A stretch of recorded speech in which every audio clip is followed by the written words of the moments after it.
Halo, saya Mazia Tunisa dari PPK Prajabatan Gelombang 2 Matematika.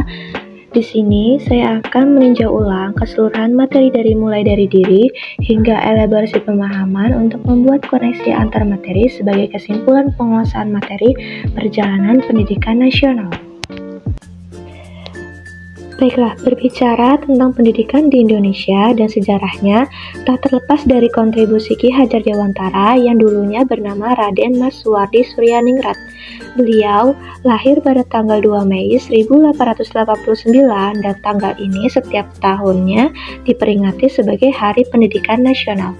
Semenjak berganti nama, beliau tidak lagi menggunakan gelar kebangsawanan, dimaksudkan supaya ia dapat bebas dekat dengan rakyat, baik secara fisik maupun hatinya.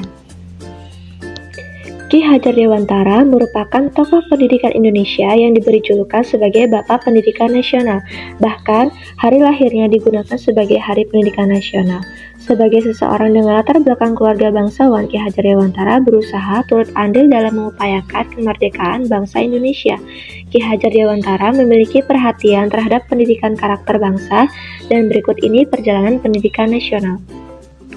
Pada sebelum kemerdekaan, masyarakat hidup sengsara dan menderita. Tahun 1854, Bupati menginisiasi pendirian sekolah kabupaten yang hanya mendidik calon pegawai. Pada tahun ini, Sekolah Bumi Putra. 1908 sampai 1912, organisasi Budi Utomo didirikan dan emansipasi wanita diperjuangkan R.A. Kartini.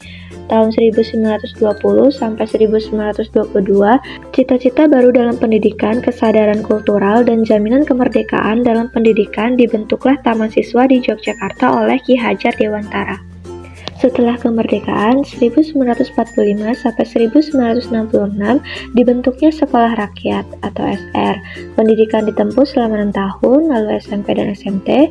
Kurikulumnya dari IRPLAN hingga kurikulum 1964.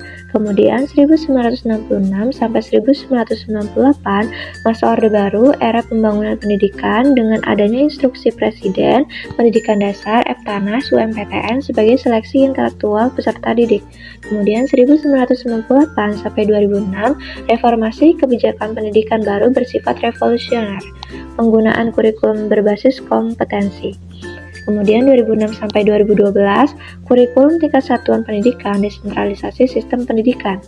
2013 sampai 2021, kurikulum 2013, kemudian terjadinya pandemi di Indonesia dan dibuatlah kurikulum darurat.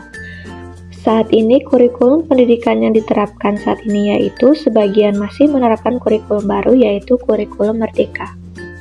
Pandangan Ki Hajar Dewantara tentang pendidikan terlihat dari konsep mengenai tripusat pendidikan, bahwa dalam kehidupan anak-anak terdapat 3 tempat penting yang menjadi pusat pendidikan bagi mereka, yaitu alam keluarga, alam perguruan, dan alam pergerakan pemuda. Dari konsep tersebut lahirlah istilah tripusat pendidikan yang menurut Undang-Undang Nomor 20 Tahun 2003 tentang Sistem Pendidikan Nasional meliputi 3 hal, yaitu pendidikan keluarga, pendidikan sekolah, dan pendidikan masyarakat. Selain konsep tripusat pendidikan, Ki Hajar Dewantara juga mencetuskan 5 asas pendidikan yang dikenal dengan Pancadharma, yaitu 1. Kodrat alam, 2. Kemerdekaan, 3. Kebudayaan, 4. Kebangsaan, dan 5. Kemanusiaan. Asas kodrat alam memiliki makna bahwa secara lahiriah akal pikiran manusia dapat berkembang dan dikembangkan. Kemudian, asas kemerdekaan dapat diartikan bahwasannya para peserta didik diarahkan untuk merdeka secara lahir dan batin, baik pikiran maupun tenaganya, di mana mereka tidak hanya diberikan pengetahuan searah, tetapi juga diberi kebebasan untuk merdeka dalam mengembangkan diri mereka secara mandiri. Asas ketiga ialah kebudayaan, yaitu asas yang menyadarkan peserta didik bahwa pendidikan didasari sebagai sebuah proses yang dinamis. Selanjutnya adalah asas kebangsaan, yang artinya dalam belajar peserta didik harus menumbuhkan rasa cinta tanah air dalam dunia mereka. Dan terakhir adalah asas kemanusiaan, di mana diharapkan pendidikan dapat mengatasi segala perbedaan dan diskriminasi daerah, suku, keturunan, dan agama. Kemudian Ki Hajar Dewantara mengatakan bahwa Pendidikan ialah usaha kebudayaan yang bermaksud memberi bimbingan dalam hidup tumbuhnya jiwa raga anak agar dalam kodrat pribadinya serta pengaruh lingkungannya, mereka memperoleh kemajuan lahir batin menuju ke arah adab kemanusiaan. Menurut Ki Suratman tahun 1987. Tujuan pendidikan ini agar siswa tidak hanya menjadi pembelajar yang mandiri, tetapi mempunyai tujuan membangun kemandirian dan kemerdekaan dari masyarakat.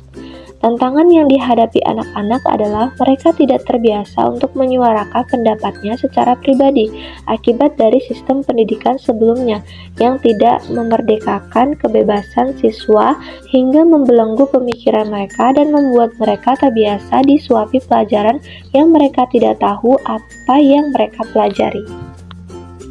Konsep dan filosofi Ki Hajar Dewantara inilah yang menjadi pedoman serta acuan bagi perkembangan pendidikan di Indonesia hingga saat ini.